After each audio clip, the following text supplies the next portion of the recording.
always look forward to spending some time with our friend Adam Schuster. He's Senior Director of Budget and Tax Research with Illinois Policy. That's illinoispolicy.org. That should be on your daily bookmark list. There is so much great Illinois-centric news there.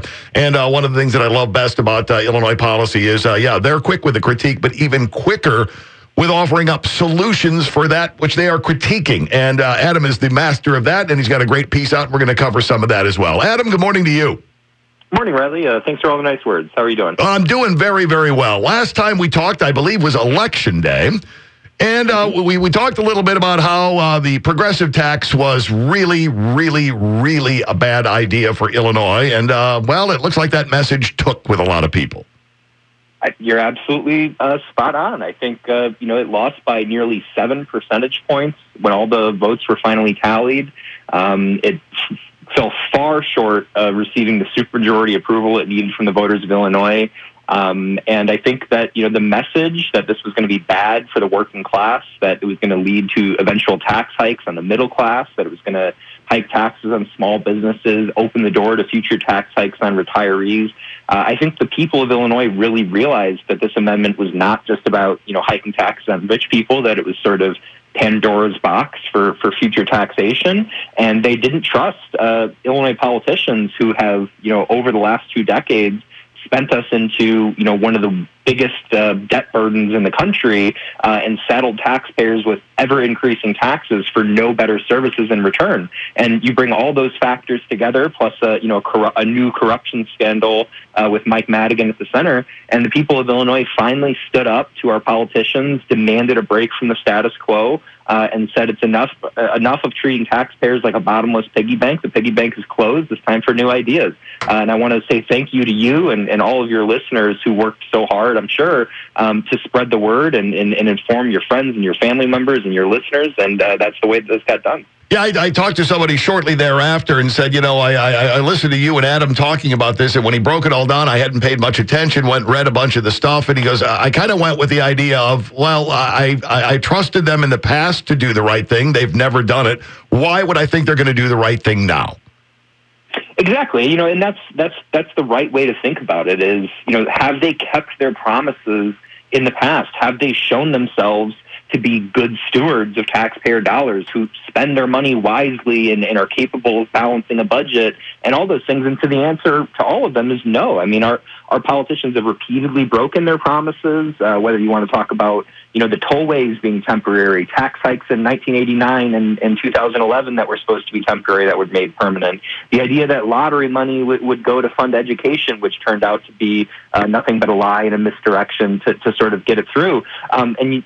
They've proven time and time again that they're not, changing the way they do business. Their only strategy has been to come back to taxpayers for more. And, even one of the worst economic crises since the Great Depression wasn't able to get them to stop asking us for more. And so I think this is exactly what needed to happen if we want a better future in Illinois, if we want our politicians to start pursuing different strategies like balancing a budget through structural spending reform, then the people needed to stand up and tell them no in a loud, unified voice, and that's exactly what they did. And which has left us with an angry governor who now has a $4 billion budget deficit and says now that he's planning on borrowing $2 billion. Is that out of the coronavirus relief fund? This is from the Federal Reserve's Municipal Lending Facility, which itself is an extraordinary program. And I refer to it as really just the Illinois Lending Facility because we're the only state who's relied on it. And this will be the second time that Illinois is borrowing money from the Federal Reserve, which typically does not lend money to state and local governments. The fact that the Federal Reserve is doing this in and of itself is extreme. We borrowed $1.2 billion from the Federal Reserve back in June. Now Pritzker plans to borrow another $2 billion before the program ends at the end of this month. He's going to borrow $2 billion for the current budget year. But he's still going into next year's budget with a $4.8 billion deficit. And, sticking with these same type of strategies that have gotten Illinois into this mess, borrowing money to cover your operating budget, shifting money around from different accounts, using various gimmicks to paper over your deficits and pretend like they don't exist. That kind of stuff is not going to fly. Illinois is on the verge of falling to a junk credit rating, which would make us the first state to do that. And Pritzker has not outlined a strategy that will prevent that from happening. And I think really the only strategy that can prevent that from happening in the long term is to finally fix the pension crisis with a constitutional amendment and structural pension reform. If you're just joining us, we're spending some time with Adam Schuster, who's Senior Director of Budget and Tax Research with Illinois Policy. That's illinoispolicy.org. You've got a wonderful piece out here where you say pension reform is the key to protecting Illinois services and taxpayers after the fair tax rejection. And you've got all kinds of charts and numbers on here. But the one that really leaped out at me is where you break out how Illinois' pension crisis is the nation's worst, and not by just a little bit. Oh, that's right. It's by a lot, and it's by virtually any measurement you could use. In the piece on illinoispolicy.org, I compare pension debt relative to the size of each state's economy. So if you add up all the goods and services that your state produces in a year, how big is your pension debt compared to that? Our pension debt is 26% of everything the state of Illinois produces in a year. And that's not just the government. I'm not talking about tax revenues. I'm talking about everything that everyone in the state of Illinois produces or sells or buys from each other. Our pension debt is equal to more than a quarter of that, which is by far the worst pension crisis in the nation. And you might, the first thing that people say when they hear stuff like this is, oh, it's because the politicians shorted the funds. All you need to do is, pay into it. Just pay the promises. That's not a realistic solution. Illinois also spends the most on pensions, both at the state and local level. We spend about double the national average on pensions, by far the most in the nation.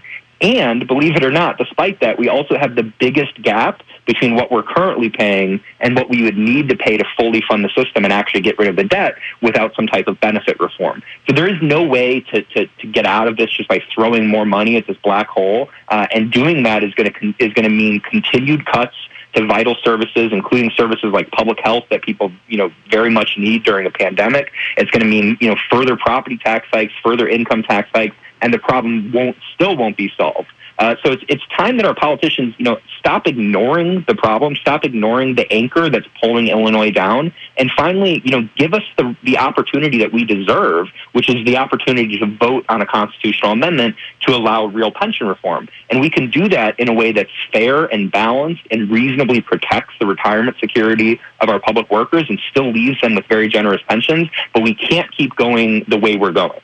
And it would mean keeping the promise to those who have come through and put in their time and are now in the retirement era and had counted on this money. But as far as going forward with anybody new brought aboard, then we come up with a different metric for it, right?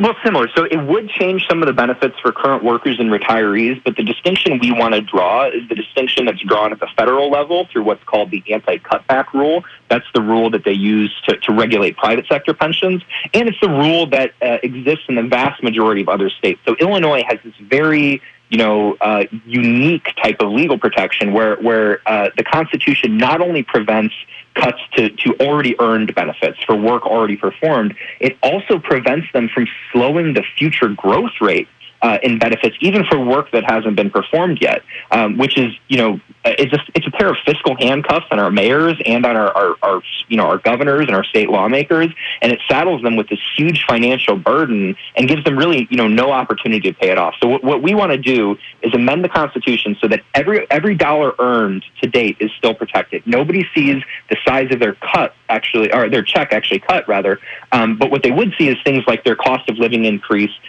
be changed from a 3% compounding guaranteed to a simple cost of living adjustment that's actually tied to inflation. And it's really, very modest changes like this, because we're talking about, big dollars and lots of people and a system over a long period of time. Very modest changes can have, some really powerful effects in terms of the savings. And so through what we call our hold harmless pension reform plan, because it holds everybody's existing benefits harmless, you could save about $2 billion per year for the state budget, about $50 billion over the next 25 years, and fully eliminate Illinois' pension debt once and for all. And doing this would immediately free up billions of dollars to spend on services rather than throwing that money at this debt problem.